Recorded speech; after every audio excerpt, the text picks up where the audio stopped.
ಸ್ನೇಹಿತರೆ, ಚರಿತ್ರೆ ಮತ್ತೊಂದು ವಿಡಿಯೋಗೆ ನಿಮಗೆಲ್ಲ ಪ್ರೀತಿಯ ಸ್ವಾಗತ. ಶಿವ ಈ ಹೆಸರಿನಲ್ಲಿ ಆತನ ಆದಿಯೋಗಿ ರೂಪದಲ್ಲಿ ತಿಳಿಯದ ಅದು ಯಾವುದೋ ಒಂದು ರೀತಿಯ ಆಹ್ಲಾದಕರ ಅನುಭವವಿದೆ. ಒಂದು ಸಾರಿ ಆತನ ಬಗ್ಗೆ ತಿಳಿದುಕೊಳ್ಳುವುದಕ್ಕೆ ಪ್ರಾರಂಭಿಸಿದ್ರೆ ಅಂತ್ಯವಿಲ್ಲದ ಅನೇಕ ರಹಸ್ಯಗಳು ಉದ್ಭವವಾಗುತ್ತದೆ. ಅದರಲ್ಲಿ ಉತ್ತಮವಾದದ್ದು ಶಿವನ ತ್ರಿನೇತ್ರ ಅಂದರೆ ಮೂರನೇ ಕಣ್ಣು.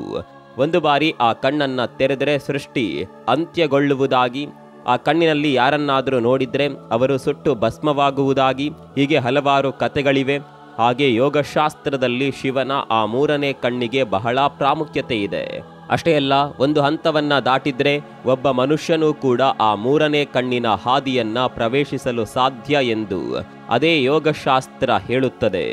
ಒಟ್ಟಿನಲ್ಲಿ ಆ ಮೂರನೇ ಕಣ್ಣಿನ ಬಗ್ಗೆ ಇರುವ ರಹಸ್ಯಕರವಾದ ಸಂಗತಿಗಳ ಬಗ್ಗೆ, ಸತ್ಯಾಸತ್ಯತೆಗಳು ಹಾಗೂ ವೈಜ್ಞಾನಿಕ ಅಂಶಗಳ ಬಗ್ಗೆ ಈ ವಿಡಿಯೋದಲ್ಲಿ ಸಂಪೂರ್ಣವಾಗಿ ತಿಳಿದುಕೊಳ್ಳೋಣ ಬನ್ನಿ.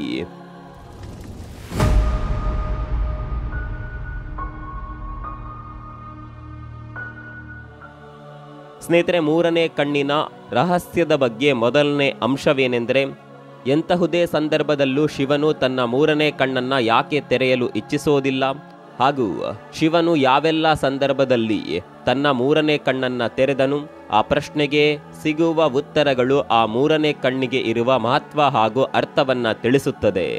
ಶಿವಪುರಾಣದ ರುದ್ರ ಸಂಹಿತ ಭಾಗದಲ್ಲಿ ಈ ರೀತಿಯಾಗಿ ತಿಳಿಸಲಾಗಿದೆ. ಶಿವನು ಪಾರ್ವತಿಯನ್ನ ವಿವಾಹವಾಗುವುದಕ್ಕೂ ಮೊದಲು, ಅಂದರೆ ತನ್ನ ಪತ್ನಿಯಾದ ಸತಿಯ ಮರಣದ ನಂತರ ತೀವ್ರವಾದ ದುಃಖದಿಂದ ತಪಸ್ಸಿಗನಾಗಿ ಒಬ್ಬ ಸನ್ಯಾಸಿಯಂತೆ ಜೀವನ ನಡೆಸುತ್ತಾ ಇರ್ತಾನೆ. ಈ ವಿಷಯವನ್ನ ತಿಳಿದ ತಾರಕಾಸುರನು ಬ್ರಹ್ಮದೇವನ ಕುರಿತು ತಪಸ್ಸನ್ನ ಮಾಡುವ ಮೂಲಕ ತನ್ನ ಜೀವನದ ಅಂತ್ಯವಾಗಬೇಕಾದರೆ ಅದು ಶಿವನಿಗೆ ಜನಿಸಿದ ಮಕ್ಕಳಿಂದ ಮಾತ್ರವೇ ಆಗಿರಬೇಕು ಎಂಬ ವರವನ್ನ ಪಡೆದುಕೊಳ್ಳುತ್ತಾನೆ. ಆ ಸಮಯದಲ್ಲಿ ಶಿವನಿಗೆ ಮಕ್ಕಳಿರೋದಿಲ್ಲ. ಅಷ್ಟಕ್ಕೂ ಸನ್ಯಾಸಿಯಾಗಿ ಬದುಕುವವರಿಗೆ ಮಕ್ಕಳಾದರೂ ಆಗುವುದು ಹೇಗೆ? ವರವು ಪ್ರಾಪ್ತಿಯಾದ ಸಂದರ್ಭದಲ್ಲಿ ತಾರಕಾಸುರನು ಸ್ವರ್ಗವನ್ನ ತಕ್ಷಣವೇ ಆಕ್ರಮಿಸಿ ತನ್ನ ತಂದೆಯಂತೆಯೇ ದೇವತೆಗಳನ್ನ ಹೊರಹಾಕುತ್ತಾನೆ. ಇಡೀ ಲೋಕವನ್ನೇ ತನ್ನದಾಗಿಸುವ ಕುತಂತ್ರವನ್ನ ಹೂಡುತ್ತಾನೆ. ತಾರಕಾಸುರನ ಉಪಟಳವನ್ನ ತಾಳಲಾರದೆ ದೇವತೆಗಳು ಏನಾದರೂ ಒಂದು ಉಪಾಯವನ್ನ ಹೂಡಿ ಹೇಗಾದರೂ ಮಾಡಿ ಶಿವನನ್ನ ಬ್ರಹ್ಮಚರ್ಯದಿಂದ ಹೊರಗೆ ಬರುವಂತೆ ಮಾಡಬೇಕು ಎಂದು ಕಾಮದೇವ ಅಂದರೆ ಮನ್ಮಥನ ಬಳಿ ಸಹಾಯಕ್ಕಾಗಿ ಮೊರೆ ಹೋಗುತ್ತಾರೆ. ಅಂತೆಯೇ ಮನ್ಮಥನು ಕೈಲಾಸಕ್ಕೆ ತೆರಳಿ ಅಲ್ಲಿಯ ಸುತ್ತಮುತ್ತಲಿನ ವಾತಾವರಣವನ್ನೆಲ್ಲ ಒಂದು ಕ್ಷಣಕ್ಕೆ ವಸಂತ ಋತುವಾಗಿ ಬದಲಾಯಿಸುತ್ತಾರೆ. ಶಿವನನ್ನ ಅಡ್ಡಿಪಡಿಸಲು ಅಪ್ಸರೆಯರು ನೃತ್ಯ ಮತ್ತು ಸಂಗೀತದೊಂದಿಗೆ ಪ್ರೀತಿಯ ಆಲೋಚನೆಗಳು ಪಸರಿಸುವಂತೆ ಮಾಡುತ್ತಾನೆ. ಕಾಮದೇವನು ಶಿವನ ಎದೆಯ ಮೇಲೆ ಹೂಡಿದ ಹೂವಿನ ಬಾಣದಿಂದ ಶಿವನ ತಪಸ್ಸಿಗೆ ಭಂಗವುಂಟು ಮಾಡುತ್ತದೆ. ಸ್ವಲ್ಪ ಸಮಯದ ತನಕ ಶಿವನು ಮನ್ಮಥನು ಸೃಷ್ಟಿಸಿದ ವಸಂತ ಋತುವನ್ನ ನೋಡಿ ಮೈಮರೆಯುತ್ತಾನೆ. ಆದರೆ ಇದು ತನ್ನ ತಪಸ್ಸಿಗೆ ಕಾಮದೇವನಾದ ಮನ್ಮಥನು ನಿರ್ಮಿಸಿದ ಕುತಂತ್ರವೆಂದು ತಿಳಿಯಲು ಶಿವನಿಗೆ ಹೆಚ್ಚು ಸಮಯವೇನು ಬೇಕಾಗಿರಲಿಲ್ಲ. ತನ್ನ ಏಕಾಗ್ರತೆಗೆ ಭಂಗವುಂಟು ಮಾಡಿದ ಕಾಮದೇವನ ಮೇಲೆ ಶಿವನು ಅತೀವವಾಗಿ ಕೋಪಗೊಂಡು ತನ್ನ ಮೂರನೇ ಕಣ್ಣನ್ನ ತೆರೆಯುತ್ತಾನೆ. ಆ ಮೂರನೇ ಕಣ್ಣಿನ ಶಕ್ತಿಯಿಂದ ಮನ್ಮಥನು ಸುಟ್ಟು ಭಸ್ಮವಾಗುತ್ತಾನೆ. ಈ ಕಡೆ ಶಿವನನ್ನೇ ತನ್ನ ಪತಿಯಾಗಿ ಪಡೆಯಬೇಕು ಎಂದು ಪಾರ್ವತಿ ದೇವಿಯು ಅನೇಕ ವರ್ಷಗಳಿಂದ ತಪಸ್ಸು ಮಾಡುತ್ತಿರುತ್ತಾಳೆ. ಅಂತಿಮವಾಗಿ ಶಿವನ ಪ್ರೀತಿಯನ್ನ ಗಳಿಸಲು ತೀವ್ರವಾದ ತಪಸ್ಸನ್ನ ಮಾಡುತ್ತಿದ್ದ ಪಾರ್ವತಿಗೆ ತಪಸ್ಸಿನ ಫಲವಾಗಿ ಶಿವನು ಒಲಿಯುತ್ತಾನೆ. ಹಾಗೆ ಬಹಳ ವೈಭವದಿಂದ ಶಿವನನ್ನ ಪಾರ್ವತಿ ದೇವಿಯು ವಿವಾಹವಾದಳು. ತಾರಕನನ್ನ ಕೊಲ್ಲಲು ಉದ್ದೇಶಿಸಲಾದ ಶಿವನ ಮಗ ಕಾರ್ತಿಕೇಯನಿಗೆ ಪಾರ್ವತಿ ಜನ್ಮ ನೀಡಿದ್ಲು. ಅದರಂತೆ ತಾರಕಾಸುರನು ಕಾರ್ತಿಕೇಯನಿಂದ ಹತನಾಗುತ್ತಾನೆ. ಈ ಎಲ್ಲಾ ಘಟನೆಗಳಲ್ಲಿ ಮುಖ್ಯವಾಗಿ ನಾವು ಗಮನಿಸಬೇಕಾದದ್ದು ಶಿವ ಹಾಗೂ ಕಾಮದೇವ ಇವರಿರುವರ ಮಧ್ಯೆ ನಡೆದ ವಿಶೇಷತೆಗಳನ್ನ ಮಾತ್ರ. ಅದಕ್ಕೂ ಮುನ್ನ ಮತ್ತೊಂದು ಸ್ಪಷ್ಟತೆಯನ್ನ ಕೊಡೋದಾದರೆ, ಸನಾತನ ಧರ್ಮಕ್ಕೆ ಸಂಬಂಧಿಸಿದ ತತ್ವಶಾಸ್ತ್ರಗಳನ್ನ ಬಹಳಷ್ಟು ಗ್ರಂಥಗಳಲ್ಲಿ ವಿವರಿಸಲಾಗಿದೆ. ಆದರೆ ಅವು ಅಷ್ಟು ಸುಲಭಕ್ಕೆ ಬೇಗನೆ ಅರ್ಥವಾಗುವಂಥದ್ದಲ್ಲ. ಆಗಿನ ಕಾಲದಲ್ಲಿ ಸಂಭವಿಸಿದ ಪೌರಾಣಿಕ ಘಟನೆಗಳು ಸುಲಭಕ್ಕೆ ಅರ್ಥವಾಗಲೆಂದು ಮಾಶ್ರಿಗಳು ನಿದರ್ಶನದ ಮೂಲಕ ಹಲವಾರು ರೀತಿಯಲ್ಲಿ ವಿವರಿಸ್ತಾರೆ. ಕೆಲವು ಕಥೆಗಳಿಗೆ ಬಹು ವಿಧವಾದ ಅರ್ಥಗಳಿರುತ್ತದೆ. ಓದುಗರು ಅಥವಾ ಕೇಳುಗರು ಅವರವರ ಅರಿವಿನ ಸ್ಥಾನದ ಪ್ರಕಾರ ಇವುಗಳನ್ನು ಅರ್ಥ ಮಾಡಿಕೊಳ್ಳುತ್ತಾರೆ. ಸ್ನೇಹಿತರೆ, ಮೊದಲನೇ ಅಂಶ ಗಮನಿಸುವುದಾದರೆ, ಶಿವನ ಮೂರನೇ ಕಣ್ಣಿಂದ ಬಂದ ಶಕ್ತಿಯು ಮನ್ಮಥನನ್ನ ಸುಟ್ಟು ಭಸ್ಮವಾಗಿಸುತ್ತೆ. ಮನುಷ್ಯನ ಪ್ರತಿಯೊಂದು ಮೋಹದ ಸಂಕೇತವಾಗಿ ಇರುವವನು ಈ ಕಾಮದೇವ ಅಂದ್ರೆ ಮನ್ಮಥ. ಆಸೆ ಆಕಾಂಕ್ಷೆಗಳು ಪ್ರತಿಯೊಬ್ಬ ಮನುಷ್ಯನ ಜೀವನದಲ್ಲಿ ಸಹಜವಾಗಿ ಇರುವಂಥದ್ದು. ಒಂದು ಬಯಕೆಯನ್ನ ಈಡೇರಿಸಿಕೊಳ್ಳುವ ಪ್ರಯತ್ನದಲ್ಲಿ ಮತ್ತೊಂದು ಬಯಕೆಯನ್ನ ಈಡೇರಿಸಿಕೊಳ್ಳೋಣ ಎಂದು ಅಥವಾ ಇನ್ನೂ ಏನಾದರೂ ಹೆಚ್ಚು ಹೆಚ್ಚು ಬೇಕು ಎಂದು ಅನಿಸುವುದಂತೂ ಖಂಡಿತ. ಮನುಷ್ಯನ ಆಸೆಗಳಿಗೆ ಅಂತ್ಯನೇ ಇಲ್ಲ. ಎಷ್ಟೇ ದೊಡ್ಡ ಕೆಲಸ ಮಾಡಿದ್ರೂ, ಏನೇ ದೊಡ್ಡ ಸಾಧನೆ ಮಾಡಿದ್ರೂ ಮನಸ್ಸಿನ ಯಾವುದೇ ಮೂಲೆಯಲ್ಲಿ ಇನ್ನೂ ಬೇಕು ಎಂದೆನಿಸುತ್ತಿರುತ್ತದೆ. ಆತ್ಮ ತೃಪ್ತಿ ಎಂಬುವುದೇ ಇರುವುದಿಲ್ಲ. ಎಲ್ಲ ಬಯಕೆಗಳನ್ನ ದಹನ ಮಾಡಬಲ್ಲ ಶಕ್ತಿಯೇ ಜ್ಞಾನೋದಯ. ಶಿವನು ತನ್ನ ಮನಸ್ಸಿನಲ್ಲಿ ಮೂಡಿದ ಕಾಮವನ್ನ ತನ್ನ ಮೂರನೇ ಕಣ್ಣಾದ ಜ್ಞಾನದ ಮೂಲಕ ಸುಟ್ಟು ಭಸ್ಮ ಮಾಡಿದ. ಈ ಕಥೆಯನ್ನ ನಾವು ಅರ್ಥ ಮಾಡಿಕೊಳ್ಳುವುದಾದರೆ, ಇಲ್ಲಿ ಮನುಷ್ಯನ ಮನಸ್ಸಿನಲ್ಲಿರುವ ಕಾಮದೇವ ಅಂದರೆ ಆಸೆ, ಮೋಹ ಹಾಗೂ ಶಿವನ ಮೂರನೇ ಕಣ್ಣು ಅಂದರೆ ಜ್ಞಾನ, ಇವುಗಳ ದೂರದ ತತ್ವವನ್ನ ಇಲ್ಲಿ ಅರ್ಥೈಸಿಕೊಳ್ಳಬಹುದು. ಶಿವನ ಮೂರನೇ ಕಣ್ಣು ಉನ್ನತ ಮಟ್ಟದ ಚಿಂತನೆಗೆ ಸಂಕೇತ. ಈ ಎಲ್ಲ ಘಟನೆಗಳು ಸಂದರ್ಭಕ್ಕೆ ಅನುಗುಣವಾಗಿ ಜೀವನದಲ್ಲಿ ಘಟಿಸುತ್ತದೆ. ಯೋಗ ಸಾಧನೆಯ ನಿಯಮಗಳ ಪ್ರಕಾರ ಈ ಥಿಂಕಿಂಗ್ ಅಂದರೆ ಚಿಂತನೆ ಅನ್ನುವ ಪದಕ್ಕೆ ಬಹಳಷ್ಟು ವಿಸ್ತಾರವಾದ ಅರ್ಥಗಳಿವೆ. ಒಂದು ಉದಾಹರಣೆಯನ್ನ ಗಮನಿಸುವುದಾದರೆ, ನೋಡಲು ಸುಂದರವಾಗಿರುವ ಒಬ್ಬ ವ್ಯಕ್ತಿ ಗೋಚರಿಸಿದ ತಕ್ಷಣವೇ ಅವರ ಮೇಲೆ ನಿಮಗೆ ಆಸಕ್ತಿ ಹುಟ್ಟಿಕೊಂಡರೆ ಅದು ಕೇವಲ ನಿಮ್ಮ ಮನಸ್ಸಿನಲ್ಲಿರುವ ಕಾಮದಿಂದ ಸೃಷ್ಟಿಯಾದ ಆಲೋಚನೆಗಳು ಮಾತ್ರವೇ ಆಗಿರುತ್ತದೆ. ಇದು ಕೇವಲ ಆಕರ್ಷಣೆ ಮಾತ್ರವೇ. ಆದ್ದರಿಂದ ಹಲವು ಸಮಯಗಳ ಕಾಲ ಈ ಆಸಕ್ತಿ ಇರುವುದಿಲ್ಲ. ಇದನ್ನೇ ಸ್ವಲ್ಪ ಕಾಲ ಆಲೋಚಿಸಿ ಆ ವ್ಯಕ್ತಿಯ ದೈಹಿಕ ಸೌಂದರ್ಯವನ್ನ ಪಕ್ಕಕ್ಕೆ ಇಟ್ಟು ಅವರ ಮನಸ್ಸಿನ ಭಾವನೆಗಳನ್ನ, ಅವರ ಮನಸ್ಥಿತಿಯನ್ನ ಅರ್ಥ ಮಾಡಿಕೊಂಡು ಅವರ ಸ್ವಭಾವವನ್ನ ಅರಿತ ಸಂದರ್ಭದಲ್ಲಿ ಅವರು ನಿಮಗೆ ಇಷ್ಟವಾದರೆ ಇದು ನಿಮ್ಮ ಮೂರನೇ ಕಣ್ಣಿನ ಮೂಲಕ ಅಂದರೆ ಜ್ಞಾನದ ಮೂಲಕ ತೆಗೆದುಕೊಂಡ ನಿರ್ಧಾರವಾಗಿರುತ್ತದೆ. ಧ್ಯಾನ ಪ್ರತಿಯೊಬ್ಬ ಮನುಷ್ಯನು ತನ್ನನ್ನು ತಾನು ಸಂಪೂರ್ಣವಾಗಿ ಅರ್ಥ ಮಾಡಿಕೊಳ್ಳುವ ಒಂದು ಪ್ರಕ್ರಿಯೆ. ಹೀಗೆ ಅರ್ಥ ಮಾಡಿಕೊಳ್ಳುವಿಕೆಯಿಂದ ಮನುಷ್ಯನ ಜೀವನಕ್ಕೊಂದು ಪರಿಪೂರ್ಣತೆ ಎಂಬುದು ಇರುತ್ತದೆ.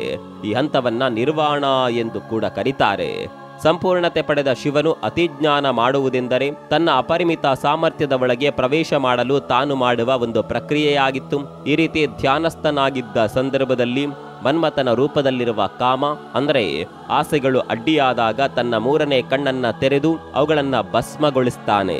ಅಂದರೆ ಯಾವುದೇ ಮೋಹಕ್ಕೆ ಒಳಗಾಗದೆ ಜ್ಞಾನದ ಮೂಲಕ ವಿಷಯಗಳನ್ನ ಅರಿತುಕೊಳ್ಳುತ್ತಾನೆ. ಒಟ್ಟಾಗಿ ಇಲ್ಲಿ ಎರಡು ಪ್ರಶ್ನೆಗಳು ಮೂಡುತ್ತೆ. ಮೊದಲನೆಯದ್ದು, ಶಿವನು ಮೂರನೇ ಕಣ್ಣನ್ನ ತೆರೆದಾಗ ಈ ಸೃಷ್ಟಿಯೆಲ್ಲವೂ ನಾಶವಾಗುವುದೇ? ಎರಡನೆಯದ್ದು, ಯಾವುದೇ ಮನುಷ್ಯನಾದರೂ ತನ್ನ ಶರೀರದಲ್ಲಿ ಇಲ್ಲದ ಈ ಮೂರನೇ ಕಣ್ಣನ್ನ ಹೇಗೆ ತಾನೇ ಸೃಷ್ಟಿಸಬಲ್ಲ? ಈಗ ಮೊದಲನೆಯ ಪ್ರಶ್ನೆಗೆ ಉತ್ತರವನ್ನ ತಿಳಿದುಕೊಳ್ಳೋಣ. ನಿಜವಾಗಿಯೂ ನಮ್ಮಲ್ಲಿ ಹಲವು ಮಂದಿ ಈ ಅಂಶವನ್ನ ಸರಿಯಾಗಿ ಅರ್ಥ ಮಾಡಿಕೊಳ್ಳಲಿಲ್ಲವೆಂದು ಹೇಳಲೇಬೇಕು. ಅಂದ್ರೆ ಶಿವನು ತನ್ನ ಮೂರನೇ ಕಣ್ಣನ್ನ ತೆರೆದಾಗ ಈ ಸೃಷ್ಟಿಯೆಲ್ಲವೂ ನಾಶವಾಗುವುದು ಎನ್ನುವುದರ ಅರ್ಥ ಈ ಮಾಯೆಯನ್ನ ತೆಗೆದುಹಾಕುವುದು. ಸನಾತನ ಧರ್ಮಕ್ಕೆ ಸಂಬಂಧಿಸಿದ ಪ್ರತಿ ಗ್ರಂಥಗಳಲ್ಲಿ ಸೂಚಿಸಿದ ಪ್ರಕಾರ ನಾವು ಜೀವಿಸುತ್ತಿರುವ ಈ ಪ್ರಪಂಚ ಆದಿಪುರುಷನಾದ ಶಿವನು ಸೃಷ್ಟಿಸಿದ ಮಾಯೆಯಾಗಿದೆ. ಯಾವಾಗ ಮನುಷ್ಯನು ಈ ಮಾಯೆಯನ್ನ ಜಯಿಸಲು ಪ್ರಾರಂಭಿಸುತ್ತಾನೋ ಆಗ ತಾನೂ ಕೂಡ ಆ ಪರಮಾತ್ಮನ ಭಾಗ ಎಂಬ ವಿಷಯವನ್ನ ಅರ್ಥ ಮಾಡಿಕೊಳ್ತಾನೆ. ಇಲ್ಲಿ ಮಾಯೆ ಎಂದರೆ ನಾವು ಜೀವಿಸುವ ಭೌತಿಕ ಪ್ರಪಂಚ. ಈ ಭೌತಿಕ ಪ್ರಪಂಚ ಇಲ್ಲಿ ಮನುಷ್ಯರು ಬಯಸಿದ ಎಲ್ಲ ವಸ್ತುವೂ ಇದೆ. ಈ ಮಾಯೆಯು ಮನುಷ್ಯನ ಆಸೆಗಳ ಸಮೂಹವಾಗಿದೆ. ಮನುಷ್ಯನು ಈ ಮಾಯೆಯನ್ನ ಜಯಿಸಲು ಸಾಧ್ಯವಾಗುವುದು ಈ ಭೌತಿಕ ಪ್ರಪಂಚವನ್ನ ಮೂರನೇ ಕಣ್ಣಿನ ಅರಿವಿನ ಸ್ಥಾನದ ಮೂಲಕ ಸಂಯೋಜಿಸಿದಾಗ. ಅಂದ್ರೆ ಎಲ್ಲ ಬಯಕೆಗಳನ್ನ ದಹನ ಮಾಡಿ ಆಸೆಗಳ ಮೂಲವಾದ ಮಾಯೆಯನ್ನ ಜಯಿಸಲು ಸಾಧ್ಯವಾಗುವುದು ಜ್ಞಾನೋದಯದ ಮೂಲಕ. ಬಹಳ ಮಂದಿ ಶಿವನ ಮೂರನೇ ಕಣ್ಣನ್ನ ಒಂದು ವಿನಾಶದ ಶಕ್ತಿಯಾಗಿ ಮಾತ್ರ ನೋಡ್ತಾರೆ. ಆದರೆ ಅದೇ ಕಣ್ಣಿಗೆ ಸೃಷ್ಟಿಸುವ ಶಕ್ತಿಯೂ ಕೂಡ ಇದೆ. ಈ ವಿಷಯವನ್ನ ವಿವರಿಸುವ ಘಟನೆಗಳು ಶಿವಪುರಾಣದಲ್ಲಿ ಬರುತ್ತದೆ. ಅದರಲ್ಲಿ ಮೊದಲನೆಯದ್ದು ರುದ್ರ ಸಂಹಿತೆಯ ಯುದ್ಧಕಾಂಡದಲ್ಲಿ ವಿವರಿಸಿದ ಘಟನೆ. ಒಂದು ದಿನ ತನ್ನ ಬಳಿ ಬಂದ ಇಂದ್ರನನ್ನ ಪರೀಕ್ಷಿಸಲೆಂದು ಶಿವನು ಆಲೋಚನೆಯನ್ನ ಮಾಡ್ತಾನೆ. ಸಾಮಾನ್ಯವಾಗಿ ಜ್ಞಾನೋದಯವನ್ನ ಪಡೆದವರು ಅವರ ಅಧಿಕಾರ ಅಥವಾ ಬುದ್ಧಿವಂತಿಕೆಯ ಗುಣಗಾನವನ್ನ ಪರೀಕ್ಷಿಸಲು ಉನ್ನತ ಸ್ಥಾನದಲ್ಲಿ ಇರುವ ಅವರಲ್ಲಿ ನಿರಾಡಂಬರ ಇದೆಯೇ ಇಲ್ಲವೋ ಎಂದು ತಿಳಿದುಕೊಳ್ಳಲು ಈ ರೀತಿ ಪರೀಕ್ಷೆ ಮಾಡ್ತಾರೆ. ಮಹಾಭಾರತದಲ್ಲಿ ಹನುಮಂತ ಕೂಡ ಇದೇ ವಿಧಾನದಲ್ಲಿ ಭೀಮನನ್ನ ಪರೀಕ್ಷಿಸ್ತಾನೆ. ಇಂದ್ರ ಹಾಗೂ ಬೃಹಸ್ಪತಿ ಇಬ್ಬರು ಕೈಲಾಸಕ್ಕೆ ಬರುವಾಗ ದಾರಿಯಲ್ಲಿ ಶಿವನು ಒಂದು ಸನ್ಯಾಸಿಯ ರೂಪದಲ್ಲಿ ಅವರಿಗೆ ಎದುರಾಗ್ತಾನೆ. ಆತನು ಯಾರು, ಎಲ್ಲಿಂದ ಬಂದವನು ಎಂದು ದೇವೇಂದ್ರನು ವಿಚಾರಿಸ್ತಾನೆ. ಆದರೆ ಮಾರುವೇಷದಲ್ಲಿ ಇರುವ ಶಿವನು ಮರು ಮಾತನಾಡದೆ ಅದೇ ಸ್ಥಳದಲ್ಲಿ ಕುಳಿತಿರ್ತಾನೆ. ಇಂದ್ರನು ಮತ್ತೆ ಪುನಃ ಅದೇ ಪ್ರಶ್ನೆಯನ್ನ ಎರಡೆರಡು ಬಾರಿ ಕೇಳಿದಾಗಲೂ ಆತನಿಗೆ ಯಾವುದೇ ಉತ್ತರ ಬರುವುದಿಲ್ಲ. ಈ ರೀತಿಯ ವರ್ತನೆ ಇಂದ್ರನಿಗೆ ಸ್ವಲ್ಪ ಹಿಡಿಸದಂತಾಗುತ್ತದೆ. ಹಾಗಾಗಿ ತನ್ನ ವಜ್ರಾಯುಧದ ಮೂಲಕ ಶಿವನ ಮೇಲೆ ದಾಳಿಗೆ ತೊಡಗುತ್ತಾನೆ. ಕೂಡಲೇ ಶಿವನು ಇಂದ್ರನ ವಜ್ರಾಯುಧ ಹಿಡಿದಿದ್ದ ಕೈಗೆ ಪಾರ್ಶ್ವವಾಯು ಬರುವಂತೆ ಮಾಡ್ತಾನೆ. ಅಷ್ಟೇ ಅಲ್ಲದೆ ಇಂದ್ರನು ಮಾಡಿದ ಈ ಕೆಲಸಕ್ಕೆ ಶಿವನು ಕೋಪಗೊಂಡು ತನ್ನ 3ನೇ ಕಣ್ಣನ್ನ ಬಹಿರಂಗವಾಗಿ ತೆರೆಯುತ್ತಾನೆ. ಇತ್ತ ಕಡೆ ಬೃಹಸ್ಪತಿ ಆ ಸನ್ಯಾಸಿ ರೂಪದಲ್ಲಿರುವವನು ಶಿವನೆಂದು ಗುರುತಿಸಿ ನಮಸ್ಕರಿಸ್ತಾನೆ. ಜೊತೆಗೆ ಇಂದ್ರನನ್ನ ಕ್ಷಮಿಸುವಂತೆ ವಿನಮ್ರತೆಯಿಂದ ಕೋರಿಕೊಳ್ತಾನೆ. ಶಿವನು ಶಾಂತನಾಗಿ ತನ್ನ 3ನೇ ಕಣ್ಣಿನಿಂದ ಬಂದ ಶಕ್ತಿಯನ್ನ ಸಮುದ್ರದ ಕಡೆಗೆ ತಿರುಗಿಸ್ತಾನೆ. ಆ ಸಂದರ್ಭದಲ್ಲಿ ಸಮುದ್ರವನ್ನ ಪ್ರವೇಶಿಸಿದ ಆ ಶಕ್ತಿಯಿಂದ ಶಿವಪುತ್ರನಾದ ಜಲಂಧರನು ಜನಿಸ್ತಾನೆ. ಇನ್ನು 2ನೇಯದ್ದು, ಇದು ಕೂಡ ರುದ್ರ ಸಂಹಿತೆಯ ಯುದ್ಧಕಾಂಡದಲ್ಲಿ ವಿವರಿಸಿದ ಘಟನೆ. ಒಂದು ಸಂದರ್ಭದಲ್ಲಿ ಪಾರ್ವತಿ ಪ್ರೀತಿಯಿಂದ ನಿಶ್ಶಬ್ದವಾಗಿ ಹಿಂದಿನಿಂದ ಬಂದು ತನ್ನ 2 ಕೈಗಳಿಂದ ಶಿವನ 2 ಕಣ್ಣುಗಳನ್ನು ಮುಚ್ಚುತ್ತಾಳೆ. ಆ 2 ಕಣ್ಣುಗಳು ಸೂರ್ಯಚಂದ್ರರ ಪ್ರತಿರೂಪವಾಗಿರೋದ್ರಿಂದ ಆ ಸಂದರ್ಭದಲ್ಲಿ ಸೃಷ್ಟಿಯೆಲ್ಲವೂ ಅಂಧಕಾರದಿಂದ ತುಂಬಿ ಹೋಗುತ್ತದೆ. ಎಲ್ಲವೂ ಕತ್ತಲಿಂದ ಮುಳುಗುತ್ತದೆ. ಕಣ್ಮರೆಯಾದ ಬೆಳಕನ್ನ ಮತ್ತೆ ಭರಿಸೋದಕ್ಕಾಗಿ ಶಿವನು ತನ್ನ 3ನೇ ಕಣ್ಣನ್ನ ತೆರೆದು ಅಗ್ನಿಯನ್ನ ಉದ್ಭವಿಸುತ್ತಾನೆ. ಆ ಅಗ್ನಿಯಲ್ಲಿ ಅಗೋಚರವಾಗಿ ಒಂದು ಶಿಶುವು ಜನಿಸುತ್ತದೆ. ಆತನೇ ಅಂಧಕಾಸುರ. ಜಲಂಧರ ಹಾಗೂ ಅಂಧಕಾಸುರ ಇಬ್ಬರೂ ಕೂಡ ಬಹಳ ಶಕ್ತಿವಂತರು. ಬೇರೆ ಬೇರೆ ಸಮಯದಲ್ಲಿ ಇಬ್ಬರೂ ಕೂಡ ಅಸುರರಿಗೆ ಆಧಿಪತ್ಯ ವಹಿಸಿ 3 ಲೋಕವನ್ನ ಆಳ್ವಿಕೆ ಮಾಡಲು ಮುಂದಾಗ್ತಾರೆ. ದೇವತೆಗಳಿಗೆ ಬಹುದೊಡ್ಡ ಉಪಟಳವಾಗುತ್ತದೆ. ಕೊನೆಗೆ ಅವರು ಶಿವನಿಂದಲೇ ಅಂತ್ಯವಾಗ್ತಾರೆ. ಒಟ್ಟಾರೆಯಾಗಿ ಹೇಳೋದಾದರೆ ಶಿವನ 3ನೇ ಕಣ್ಣು ವಿನಾಶವನ್ನ ಮಾಡುವುದೆಂದರೆ ಅದು ಆಸೆಗಳ ಅಸ್ತಿತ್ವದಲ್ಲಿರುವ ಭಾವೋದ್ರಿಕ್ತತೆಗಳನ್ನ ಅಂತ್ಯ ಮಾಡುವುದಾಗಿದೆ. ಕೆಲವು ವಿಧ್ವಂಸಕ ಶಕ್ತಿಗಳಿಗೆ ಜನ್ಮ ನೀಡುವ ಮೂಲಕ ಸುತ್ತಮುತ್ತಲಿನ ವಿಷಯದ ಬಗ್ಗೆ ಜಾಗೃತಿ ಮೂಡಿಸುವುದಾಗಿದೆ. ಶಿವನ 3ನೇ ಕಣ್ಣು ಮುಂಭಾಗಕ್ಕೆ ಅಂದರೆ ಹಣೆಯ ಮಧ್ಯಭಾಗದಲ್ಲಿ ಯಾಕೆ ಇದೆ ಅನ್ನೋದನ್ನ ಯಾವತ್ತಾದರೂ ಆಲೋಚನೆ ಮಾಡಿದ್ದೀರಾ? ಜಾಗೃತಿಯ ಸಂಕೇತವಾಗಿ ಈ 3ನೇ ಕಣ್ಣನ್ನ ಉದಾಹರಿಸೋದು ಯಾಕಾಗಿ ಗೊತ್ತಾ? ಮನೋವಿಜ್ಞಾನದ ಅಧ್ಯಯನದ ಪ್ರಕಾರ ನಮ್ಮ ಮೆದುಳಿನ ಬಳಕೆ 2 ಹಂತದಲ್ಲಿ ಒಳಗೊಂಡಿದೆ. ಒಂದು ಲೋವರ್ ಬ್ರೈನ್, 2ನೇದು ಹೈಯರ್ ಬ್ರೈನ್. ನಾವು ನಮ್ಮಲ್ಲಿರುವ ಇನ್ಸ್ಟಿಂಕ್ಟ್ಸ್ ಅಂದರೆ ಸಹಜ ಪ್ರವೃತ್ತಿ ಕೆಲಸಗಳಲ್ಲಿ ತೊಡಗಲು ಕಾರಣ ಈ ಲೋವರ್ ಬ್ರೈನ್. ಇದು ಮನುಷ್ಯರಲ್ಲಿ ಮಾತ್ರವಲ್ಲ, ಜೀವಜಂತುಗಳಲ್ಲೂ ಇದೆ. ಒಂದು ತೋಚಿದ ಕೆಲಸವನ್ನ ಮಾಡಬೇಕೆಂದರೆ ಅದನ್ನ ಬುದ್ಧಿಯಿಂದ ಆಲೋಚಿಸಿ ಮುಂದೆ ಅದು ಕಾರ್ಯಪ್ರವೃತ್ತವಾಗಬೇಕಾದರೆ ನಮ್ಮ ಹೈಯರ್ ಬ್ರೈನ್ ಕೆಲಸ ಮಾಡಬೇಕಾಗುತ್ತೆ. ಮನುಷ್ಯನನ್ನ ಜೀವಜಂತುಗಳಿಗಿಂತ ವಿಭಿನ್ನವಾಗಿಸೋದೆ ಈ ಹೈಯರ್ ಬ್ರೈನ್. ಎಲ್ಲ ಹ್ಯೂಮನ್ ಬ್ರೈನ್ನಲ್ಲಿ ಹೈಯರ್ ಬ್ರೈನ್ ಇರುವುದು ನಮ್ಮ ಹಣೆಯ ನೇರವಾದ ಪ್ರದೇಶದಲ್ಲಿ. ಇದನ್ನ ಪ್ರೀಫ್ರಾಂಟಲ್ ಕಾರ್ಟೆಕ್ಸ್ ಅಂತ ಕರೀತಾರೆ. ಇದನ್ನ ಜ್ಞಾನ ಕೇಂದ್ರ ಅಂತಾಲೂ ಇಲ್ಲ ಜ್ಞಾನ ನೇತ್ರ ಅಂತಾಲೂ ಕರೆಯಲು ಕಾರಣ ಇದು ಇರುವ ಸ್ಥಾನ ನೇರವಾಗಿ ಹಣೆಯ ಮಧ್ಯಭಾಗದಲ್ಲಿ ಇರುವುದೇ ಆಗಿದೆ. ಮನುಷ್ಯನಿಗೆ ಇಲ್ಲದ ಈ 3ನೇ ಕಣ್ಣನ್ನ ಪಡೆಯಲಾದರೂ ಹೇಗೆ ಸಾಧ್ಯ ಎಂಬ ಪ್ರಶ್ನೆಗೆ ಉತ್ತರ ಹುಡುಕುವುದಾದರೆ ಮನುಷ್ಯನಿಗಿರುವ 2 ಕಣ್ಣು ಭೌತಿಕವಾದ ಅಂಗಗಳು. ಆದರೆ ಈ 3ನೇ ಕಣ್ಣು ಎಂಬ ಪರಿಕಲ್ಪನೆಯ ವಿಷಯಕ್ಕೆ ಬಂದರೆ ಅದು ಒಂದು ಭೌತಿಕವಾದ ಅಂಗಾಂಶವಲ್ಲ. ತನಗೆ ಇರುವ 2 ಕಣ್ಣುಗಳ ಮೂಲಕ ಈ ಭೌತಿಕ ಪ್ರಪಂಚವನ್ನ ನೋಡ್ತಾನೆ. ನೋಡುವ ಮೂಲಕ ಪ್ರತಿಯೊಂದರ ಮೇಲೆ ಒಂದೊಂದು ರೀತಿಯ ಅಭಿಪ್ರಾಯಗಳನ್ನ ವ್ಯಕ್ತಪಡಿಸ್ತಾನೆ. ಉದಾಹರಣೆಗೆ, ಈ ಹಣ್ಣು ಬಹಳ ಚೆನ್ನಾಗಿದೆ, ಆ ವ್ಯಕ್ತಿ ಮೋಸಗಾರ, ಈ ಪುಸ್ತಕ ಮಾಹಿತಿಯುಳ್ಳದ್ದಾಗಿದೆ. ಹೀಗೆ ಪ್ರತಿಯೊಂದರ ಬಗ್ಗೆ ಏನಾದರೂ ಒಂದು ಆಲೋಚನೆಯನ್ನ ಮಾಡುತ್ತಾ ಇರ್ತಾನೆ. ಆದರೆ ಆ 3ನೇ ಕಣ್ಣು ಒಂದು ಬೇರೆಯದ್ದೇ ಆದ ಹೊಸ ಕೋನದಿಂದ ಅಂದರೆ ಬೇರೆ ದೃಷ್ಟಿಯಿಂದ ನೋಡಲು ತೊಡಗುತ್ತದೆ. ಈ ಹೊಸ ಕೋನದ ಬಗ್ಗೆ ಹೇಳುವುದಾದರೆ ನಾವು ಈ ಪ್ರಪಂಚದಲ್ಲಿ ಅರ್ಥ ಮಾಡಿಕೊಂಡಿರುವ ಪ್ರತಿಯೊಂದು ವಿಷಯವನ್ನ ದ್ವಂದ್ವತೆಯಲ್ಲಿ ತೆಗೆದುಕೊಂಡಿರುತ್ತೇವೆ. ಒಳ್ಳೆಯದು, ಕೆಟ್ಟದ್ದು, ಸರಿ, ತಪ್ಪು, ನೀತಿ, ಅನೀತಿ, ಹಗಲು, ರಾತ್ರಿ, ಕತ್ತಲು, ಬೆಳಕು, ಹೀಗೆ ಹಲವು ರೀತಿಯ ಉಭಯತ್ವಗಳು ಇವೆ. ಮನುಷ್ಯನಲ್ಲಿರುವ ಬಯಾಸ್ ಅಂದರೆ ನಮ್ಮ ಮನಸ್ಸಿನಲ್ಲಿ ಯಾವುದೇ ಪಕ್ಷಪಾತ ಇಲ್ಲದೆಯೇ ಯಾವಾಗ ಒಂದು ವಿಷಯವನ್ನ ಅರ್ಥ ಮಾಡಿಕೊಳ್ಳುತ್ತೇವೆಯೋ ಆಗ ಆ ವ್ಯಕ್ತಿಯ ಅರಿವಿನ ಸ್ಥಾನ, ಅನುಭವದ ಮಟ್ಟ ಬೆಳೆದಿದೆ ಎನ್ನಬಹುದು. ಈ 3ನೇ ಕಣ್ಣು ಮನುಷ್ಯನಿಗಿರುವ ಪ್ರಜ್ಞಾವಸ್ಥೆಯನ್ನ ವಿಸ್ತರಿಸಿ ಹಿಂದೆ ಹೇಳಿರುವಂತೆ ದ್ವಂದ್ವತೆಗಳಿಂದ ಹೆಚ್ಚಾಗಿ ವಿಷಯಗಳನ್ನ ಗ್ರಹಿಸುತ್ತದೆ. ಈ 3ನೇ ಕಣ್ಣನ್ನ ತೆರೆಯಬಲ್ಲವರು ಅವರ ಅಸ್ತಿತ್ವವನ್ನ ಸಂಪೂರ್ಣವಾಗಿ ಅರಿತುಕೊಳ್ಳಬಲ್ಲರು.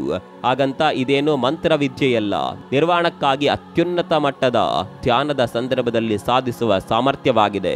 ಆದರೆ ಇದು ಎಲ್ಲರಿಂದಲೂ ಸಾಧ್ಯವಿಲ್ಲ. ಕೇವಲ ಕೆಲವು ಯೋಗಿಗಳು, ಸಿದ್ಧರು ಮಾತ್ರವೇ ಸಾಧಿಸ್ತಾರೆ. ಹಾಗಾಗಿ ಮನುಷ್ಯನ ದೈಹಿಕ ಅಂಗಗಳ ಚಲನೆಯು ಒಂದು ರೀತಿಯ ಅತಿಮಾನುಷ ಸಾಮರ್ಥ್ಯವಾಗಿದೆ. ಆದರೆ ಇದು ಕೆಲವರಿಂದ ಮಾತ್ರವೇ. ಯಾಕೆ ಸಾಧಿಸಲಾಗುವುದು? ನಾವು ಕೂಡ ಇದನ್ನ ಸಾಧಿಸೋದಾದರೂ ಹೇಗೆ ಎಂಬುದನ್ನ ತಿಳಿಯೋದಾದರೆ ಶರೀರದಲ್ಲಿರುವ ಶಕ್ತಿ ಕೇಂದ್ರಗಳ ಬಗ್ಗೆ ಮೊದಲು ತಿಳಿದುಕೊಳ್ಳಬೇಕು. ಮನುಷ್ಯನ ಶರೀರದಲ್ಲಿ ಒಟ್ಟು 114 ಶಕ್ತಿ ಕೇಂದ್ರಗಳಿದೆ. ಇವುಗಳನ್ನು ಚಕ್ರಗಳು ಎಂದು ಕರೆಯಲಾಗುತ್ತೆ. 114 ಚಕ್ರಗಳಲ್ಲಿ ಮುಖ್ಯವಾದುದು 7 ಚಕ್ರಗಳು. ಅವುಗಳೆಂದರೆ ಮೂಲಾಧಾರ, ಸ್ವಾದಿಷ್ಠಾನ, ಮಣಿಪುರ, ಅನಾಹತ, ವಿಶುದ್ಧ, ಆಜ್ಞಾ, ಸಹಸ್ರಾರ. ನಮ್ಮ ಜೀವನದಲ್ಲಿ ಪ್ರೇಮ, ದಯೆ, ಭದ್ರತೆ, ಆತ್ಮವಿಶ್ವಾಸ ಹೀಗೆ ಇನ್ನೂ ಕೆಲವು ಮೌಲ್ಯಗಳಿವೆ. ನಮ್ಮ ಪ್ರವರ್ತನ ಗುಣಗಳಿಗೆ ಕಾರಣ ಈ 7 ಚಕ್ರಗಳು. ನಮ್ಮ ಶರೀರವು ಬಲವಾದ ಅಥವಾ ಕಷ್ಟವಾದ ಕೆಲಸವನ್ನ ಮಾಡಬೇಕಾದ್ರೆ ನಮ್ಮ ಶರೀರದ ಪ್ರಾಣವಾಯು ಅಂದ್ರೆ ಶಕ್ತಿಯ ಹರಿವು ಸರಿಯಾಗಿ ಕೆಲಸ ಮಾಡಬೇಕು. ಆ 7 ಚಕ್ರಗಳು ಈ ಶಕ್ತಿಯ ಹರಿವನ್ನ ನಿಯಂತ್ರಿಸುತ್ತಿರುತ್ತದೆ. ಒಂದೊಮ್ಮೆ ನಮ್ಮ ನರಮಂಡಲಗಳು ಅಥವಾ ಅಂಗಾಂಶಗಳು ಸರಿಯಾದ ಕಾರ್ಯವನ್ನ ಮಾಡದೆ ಹೋದರೆ ಎನರ್ಜಿ ಬ್ಲಾಕ್ ಆಗಿದೆ ಎಂದು ಹೇಳ್ತಾರೆ. ಇವುಗಳನ್ನ ವಿಮೋಚನೆಗೊಳಿಸಲು ಯೋಗಾಭ್ಯಾಸ ಅಥವಾ ಧ್ಯಾನವನ್ನ ಮಾಡ್ತಾರೆ. ಒಂದೊಂದು ಚಕ್ರವನ್ನ ಸಕ್ರಿಯಗೊಳಿಸಲು ಒಂದೊಂದು ವಿಧವಾದ ಯೋಗ ಸಾಧನೆಗಳು ಇರುತ್ತದೆ. ಹಾಗೆ ಸಕ್ರಿಯವಾದ ಪ್ರತಿ ಚಕ್ರವು ಒಂದೊಂದು ವಿಷಯಗಳ ಬಗ್ಗೆ ಸ್ಪಷ್ಟತೆಯನ್ನ ಒದಗಿಸುತ್ತದೆ. ಉದಾಹರಣೆಗೆ ಮಣಿಪುರ ಚಕ್ರ, ನಾನು ದುರ್ಬಲವಾಗಿದ್ದೇನೆ ಎಂದು ನೋವು ಪಡುತ್ತಿರುವವರಿಗೆ ಅವರಲ್ಲಿ ಇರುವ ಆತ್ಮವಿಶ್ವಾಸವನ್ನ ಅವರಿಗೆ ಪರಿಚಯಿಸಿ ನಾನು ದುರ್ಬಲನಲ್ಲ, ಬಲಶಾಲಿಯಾಗಿರುವೆನು ಎಂಬ ಸ್ಪಷ್ಟತೆಯನ್ನ ನೀಡುತ್ತದೆ. ಈ 7 ಚಕ್ರಗಳಲ್ಲಿ 6ನೆಯದ್ದು ಆಜ್ಞಾ ಚಕ್ರ, ನೇರವಾಗಿ ಹಣೆಯ ಮೇಲೆ ಬರುವುದು. ಇದುವೇ 3ನೇ ಕಣ್ಣು ಇರುವ ಪ್ರದೇಶ. ಒಂದೊಂದು ಚಕ್ರವನ್ನ ಕಾರ್ಯಪ್ರವೃತ್ತಗೊಳಿಸಿ ಈ 6ನೇ ಚಕ್ರವನ್ನ ಕಾರ್ಯಗೊಳಿಸಿದಾಗ ನಮ್ಮ 3ನೇ ಕಣ್ಣಿನ ಒಳಗೆ ಪ್ರವೇಶ ಮಾಡಲಾಗುತ್ತೆ. ಅಂದ್ರೆ ನಮ್ಮ ಅರಿವಿನ ಮಟ್ಟದ ಉಚ್ಚ ಸ್ಥಾನಕ್ಕೇರಲು ಸಾಧ್ಯವಾಗುತ್ತದೆ. ಒಂದು ಬಾರಿ ನಮ್ಮ ಜೀವನದಲ್ಲಿ ಈ 3ನೇ ಕಣ್ಣಿನ ಹಿಡಿತವನ್ನ ಸಾಧಿಸಿದ್ರೆ ಜೀವನ ಶೈಲಿಯೇ ಬದಲಾಗಿ ಬಿಡುತ್ತದೆ. ಸ್ನೇಹಿತರೆ, ಶಿವನ 3ನೇ ಕಣ್ಣಿಗೆ ಇರುವ ಮಹತ್ವವಿದು. ಹಾಗೆ 3ನೇ ಕಣ್ಣು ತೆರೆಯುವುದರ ಅರ್ಥ. ಈ ವಿಡಿಯೋದ ಬಗ್ಗೆ ನಿಮ್ಮ ಅಭಿಪ್ರಾಯವನ್ನು ಕಾಮೆಂಟ್ ಬಾಕ್ಸ್ನಲ್ಲಿ ಬರೆಯಿರಿ. ಮತ್ತೊಂದು ವಿಡಿಯೋದಲ್ಲಿ ಸಿಗೋಣ. ಅಲ್ಲಿವರೆಗೂ ನಮಸ್ಕಾರ.